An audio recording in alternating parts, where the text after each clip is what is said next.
Assalamualaikum warahmatullahi wabarakatuh. Perkenalkan, nama saya Bayu Firmansyah. Saya dari Universitas Cyber Asia, Program Studi Manajemen.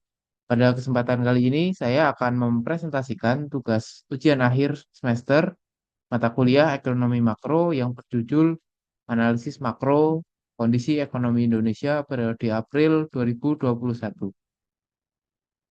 Presentasi ini merupakan lanjutan tugas UTS yang berfokus pada kondisi perekonomian Indonesia pada April 2021 dengan membahas tiga indikator utama yaitu Produk Domestik Bruto dan PDB, nilai tukar rupiah terhadap dolar Amerika Serikat, serta inflasi berdasarkan indeks harga konsumen atau IHK. Selain itu, saya juga akan menjelaskan hubungan antara ketiga indikator tersebut terhadap kondisi perekonomian Indonesia di tengah pandemi, serta pihak-pihak yang berperan dalam menentukan kebijakan ekonomi di Indonesia. Baik, kita masuk ke pembahasan pertama. Belum membahas data ekonomi, kita perlu memahami terlebih dahulu kondisi Indonesia pada April 2021. Pada saat itu, Indonesia merupakan masih berada di dalam masa pandemi COVID-19. Walaupun berbagai aktivitas ekonomi mulai kembali berjalan dibandingkan tahun 2020. Proses pemulihan belum berlangsung sepenuhnya. Mobilitas masyarakat masih dibatasi di beberapa daerah hingga aktivitas produksi, perdagangan, dan konsumsi belum kembali normal. Beberapa sektor usaha seperti pariwisata, transportasi, perhotelan, dan jasa masih mengalami tekanan yang cukup besar. Di sisi lain, pemerintah bersama Bank Indonesia terus berupaya menjaga stabilitas ekonomi melalui kebijakan fiskal dan moneter.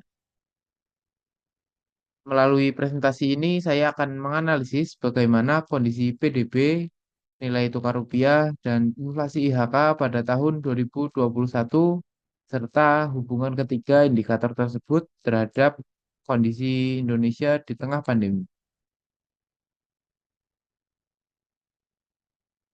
PDB merupakan nilai keseluruhan barang dan jasa yang berhasil diproduksi dalam suatu negara selama periode tertentu. Oleh karena itu, PDB sering digunakan sebagai indikator utama untuk mengukur pertumbuhan ekonomi suatu negara. Berdasarkan data Pusat Statistik, pada triwulan pertama tahun 2021, perekonomian Indonesia masih mengalami kontraksi sebesar 0,74% secara year on year. Walaupun masih mengalami pertumbuhan negatif, kondisi ini sebenarnya menunjukkan kondisi yang perbaikan dibandingkan tahun 2020 ketika pandemi berada di fase yang paling berat. Beberapa faktor mempengaruhi kondisi tersebut. Konsumsi rumah tangga masih menjadi penyumbang terbesar terhadap PDB Indonesia. Namun, daya beli masyarakat belum sepenuhnya pulih akibat pandemi. Selain itu, investasi juga menunjukkan perbaikan. Meskipun masih berjalan cukup lambat karena dunia usaha masih menghadapi ketidakpastian ekonomi. Di sisi lain, pemerintah juga berupaya meningkatkan pertumbuhan ekonomi melalui program stimulus sehingga aktivitas ekonomi dapat kembali bergerak secara bertahap. Secara keseluruhan, dapat disimpulkan bahwa kondisi PDB Indonesia pada awal tahun 2021 sudah menunjukkan arah pemulihan, namun proses tersebut masih belum stabil karena beberapa sektor usaha, khususnya sektor jasa dan UMKM, masih menghadapi tantangan akibat pandemi COVID.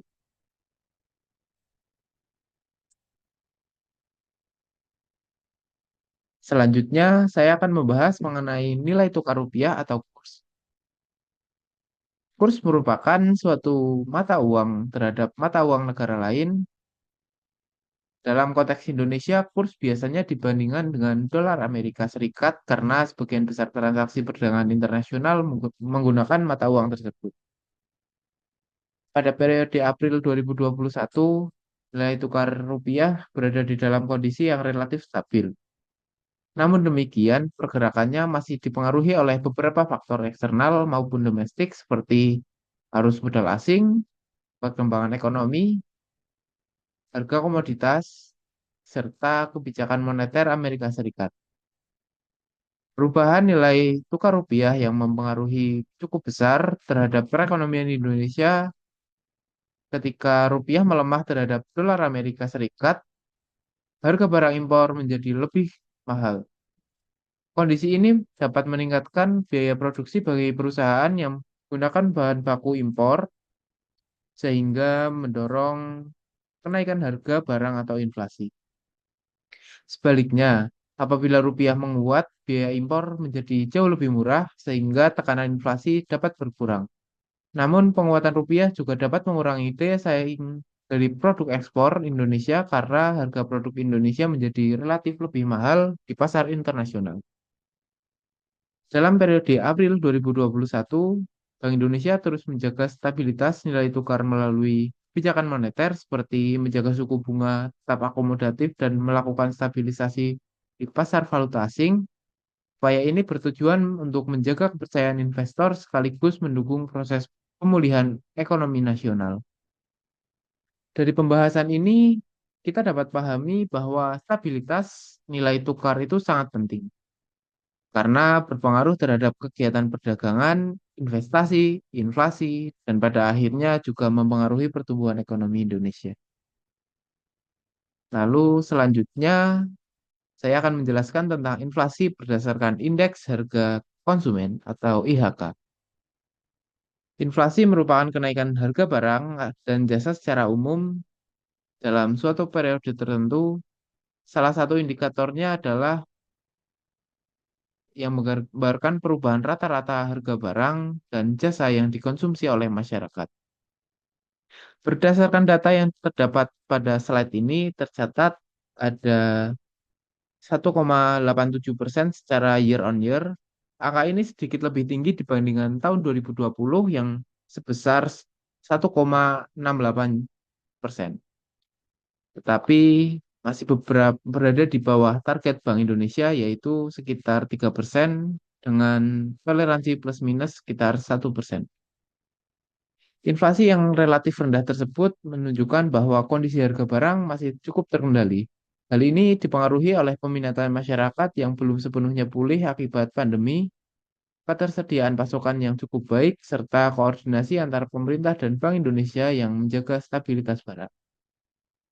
Namun demikian, terhadap beberapa kelompok yang mengalami kenaikan harga tinggi, terutama kelompok volatile food atau bahan pangan yang mencatat inflasi sekitar 3,20%. Kondisi ini cukup mempengaruhi masyarakat berpenghasilan rendah karena sebagian pengeluaran mereka digunakan untuk kebutuhan pangan. Oleh karena itu, Bank Indonesia tetap menjalankan kebijakan untuk menjaga inflasi tetap stabil, pengaturan suku bunga, organisasi pasar, serta koordinasi dengan pemerintah untuk mengendalikan harga pangan. Dengan inflasi yang terkendali, daya beli masyarakat dapat tetap terjaga sehingga aktivitas konsumsi yang mendukung proses pemulihan ekonomi nasional. Lalu untuk slide selanjutnya adalah pihak-pihak yang berperan dalam penentuan kebijakan ekonomi Indonesia. Kebijakan ekonomi nasional tidak ditentukan oleh satu lembaga saja, melainkan merupakan hasil koordinasi dari berbagai institusi yang memiliki tugas dan kewenangan masing-masing. Yang pertama adalah pemerintah, khususnya melalui Kementerian Keuangan dan kementerian yang terkait. Kementerian bertanggung jawab menyusun kebijakan fiskal, mengelola anggaran pendapatan, dan belanja negara, atau biasa disebut dengan APBN. Memberikan subsidi serta menjalankan berbagai program pemulihan ekonomi nasional. Pada April 2021, pemerintah terus menjalankan program pemulihan ekonomi nasional atau PEN sebagai upaya mempengaruhi dampak pandemi yang terhadap masyarakat dan dunia usaha. Lalu untuk yang kedua adalah Bank Indonesia. Bank Indonesia memiliki tugas untuk menjaga stabilitas moneter, mengendalikan inflasi, menjaga nilai tukar rupiah, serta memastikan sistem pembayaran berjalan dengan baik. Kebijakan suku bunga yang akomodatif menjadi salah satu langkah penting untuk mendukung pemulihan ekonomi pada masa pandemi. Lalu yang selanjutnya adalah Otoritas Jasa Keuangan atau yang bisa disingkat menjadi OJK, yang bertugas mengawasi sektor jasa keuangan termasuk perbankan, pasar modal, dan lembaga keuangan lainnya. Selain itu, DPR juga memiliki peran fungsi legalisasi, pengawasan, dan persetujuan anggaran negara sehingga pelaksanaan kebijakan ekonomi dapat berjalan sesuai ketentuan yang berlaku. Lalu yang terakhir adalah pelaku usaha dan masyarakat. Ini juga memiliki peran yang tak kalah penting. Putusan masyarakat dalam melakukan konsumsi, nabung, maupun berinvestasi, serta putusan pelaku usaha dalam melakukan produksi dan investasi akan sangat mempengaruhi keberhasilan kebijakan ekonomi yang telah ditetapkan oleh pemerintah. Dengan demikian, keberhasilan ekonomi Indonesia sangat bergantung pada koordinasi yang baik antara pemerintah, Bank Indonesia, OJK, DPR, dunia usaha, dan masyarakat. Sinergi seluruh pihak inilah yang menjadi kunci dalam menjaga stabilitas ekonomi, terutama di tengah tantangan pandemi COVID-19.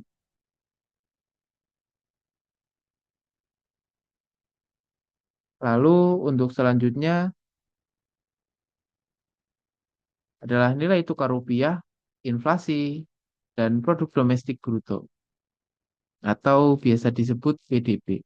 Ketiga indikator ini memiliki hubungan yang mempengaruhi dan tidak dapat dipisahkan dalam analisis ekonomi makro. Hubungan tersebut dapat dimulai dari perubahan nilai tukar rupiah ketika nilai rupiah melemah pada mata uang asing, harga barang impor menjadi lebih mahal. Akibatnya, biaya produksi perusahaan yang bergantung pada bahan baku impor terus meningkat. Kondisi ini kemudian mendorong kenaikan harga dari kenaikan harga barang, jasa, ataupun inflasi. Apabila inflasi meningkat terlalu tinggi, daya beli masyarakat juga akan menurun karena pendapatan yang dimiliki tidak lagi mampu membeli barang dan jasa dalam jumlah atau yang sama seperti sebelumnya. Penurunan daya beli tersebut menyebabkan konsumsi rumah tangga juga ikut menurun. Padahal konsumsi rumah tangga merupakan salah satu komponen terbesar dalam pembentukan produk domestik bruto Indonesia. Oleh karena itu, ketika konsumsi menurun, pertumbuhan PDB juga akan ikut melambat. Sebaliknya, apabila rupiah melemah, biaya impor jauh lebih rendah sehingga tekanan inflasi berkurang. Namun, penguatan rupiah juga perlu dijaga agar tidak terlalu tinggi karena dapat mengurangi daya saing produk ekspor Indonesia. Pada periode April 2021, rupiah mengalami penguatan sekitar 0,55% sehingga mampu membantu menekan tekanan inflasi impor. Akan tetapi inflasi pada kelompok pangan masih cukup tinggi sehingga daya beli masyarakat belum pulih sepenuhnya. Selain itu, pembahasan aktivitas akibat pandemi juga menyebabkan konsumsi rumah tangga yang terbatas. Akibat dari kondisi tersebut, pertumbuhan ekonomi Indonesia pada triwulan pertama pada tahun 2021 masih mengalami kontraksi sebesar 0,74% secara yen or year. Oleh karena itu, Bank Indonesia tetap mempertahankan kebijakan suku bunga yang rendah, sedangkan pemerintah melanjutkan program stimulus ekonomi agar proses pemulihan dapat berlangsung secara bertahap. Dari penjelasan ini dapat disimpulkan bahwa stabilitas kurs dan inflasi sangatlah penting karena keduanya memiliki pengaruh langsung terhadap konsumsi masyarakat, investasi, dan pada akhirnya menentukan pertumbuhan ekonomi nasional. Pada slide berikutnya, saya akan menjelaskan tentang kondisi perekonomian Indonesia selama COVID-19. Pandemi memiliki dampak yang sangat besar terhadap berbagai sektor ekonomi, seperti pembatasan mobilitas masyarakat juga menyebabkan aktivitas produksi, perdagangan, dan konsumsi banyak mengalami penurunan. Banyak perusahaan juga mengurangi kapasitas produksinya, bahkan sebagian harus menghentikan kegiatan usahanya.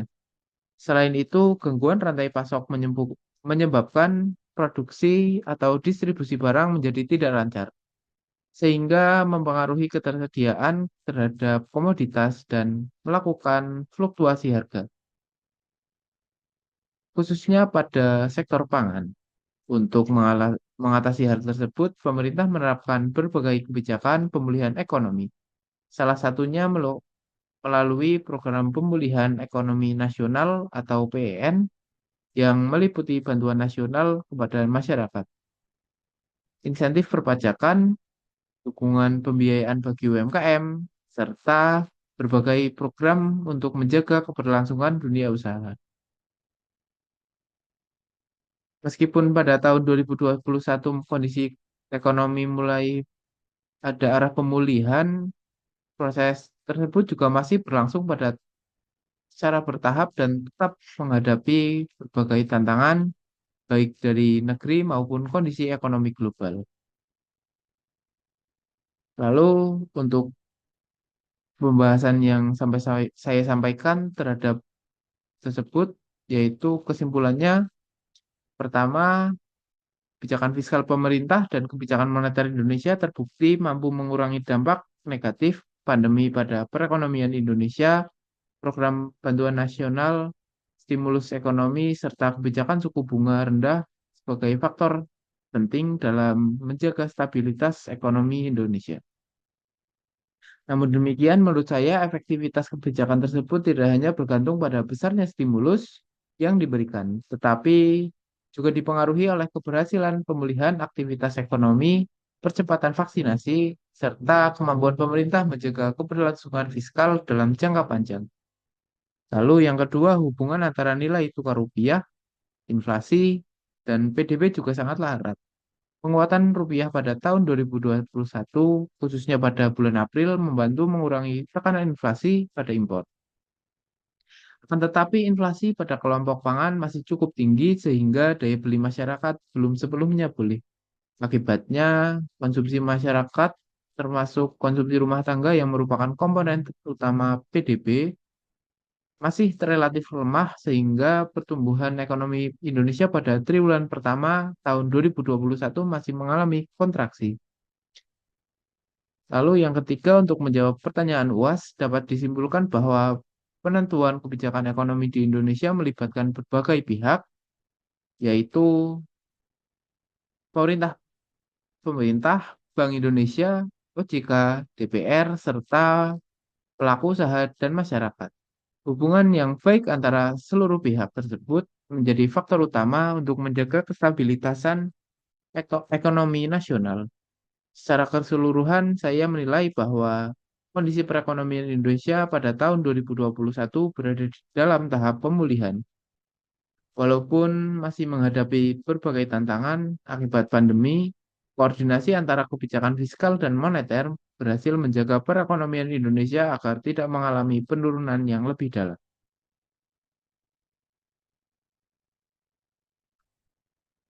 Pada slide terakhir ini menyampaikan kesimpulan akhir dari presentasi. Dari keseluruhan pembahasan dapat disimpulkan bahwa kondisi ekonomi Indonesia pada April tahun 2021 mulai menunjukkan proses pemulihan setelah mengalami tekanan yang cukup berat akibat pandemi COVID-19. Stabilitas ekonomi tersebut didukung oleh beberapa kebijakan pemerintah melalui stimulus fiskal serta kebijakan Bank Indonesia dalam menjaga inflasi, stabilitas nilai tukar rupiah, dan sistem keuangan.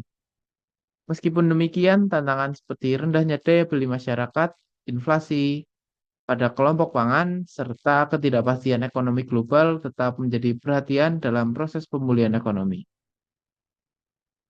Seluruh data yang digunakan presentasi ini bersumber dari lembaga resmi pemerintah, yaitu Badan Pusat Statistik, Bank Indonesia, Kementerian Keuangan Republik Indonesia, dan Otoritas Jasa Keuangan, sehingga informasi yang disampaikan memiliki dasar yang dapat saya pertanggungjawabkan secara akademis. Demikian presentasi yang dapat saya sampaikan mengenai analisis kondisi ekonomi makro Indonesia periode April 2021. Semoga penjelasan yang telah saya sampaikan dapat memberikan gambaran mengenai hubungan antara produk domestik bruto, nilai tukar rupiah, dan inflasi dalam mempengaruhi kondisi perekonomian Indonesia khususnya pada pandemi COVID-19. Saya menyadari bahwa presentasi ini masih memiliki banyak keterbatasan sehingga kritik dan saran yang membangun juga akan sangat bermanfaat bagi saya dan saya juga akan terus belajar dalam pemahaman tentang ekonomi makro. Terima kasih atas perhatiannya, Bapak dosen. Wassalamualaikum warahmatullahi wabarakatuh.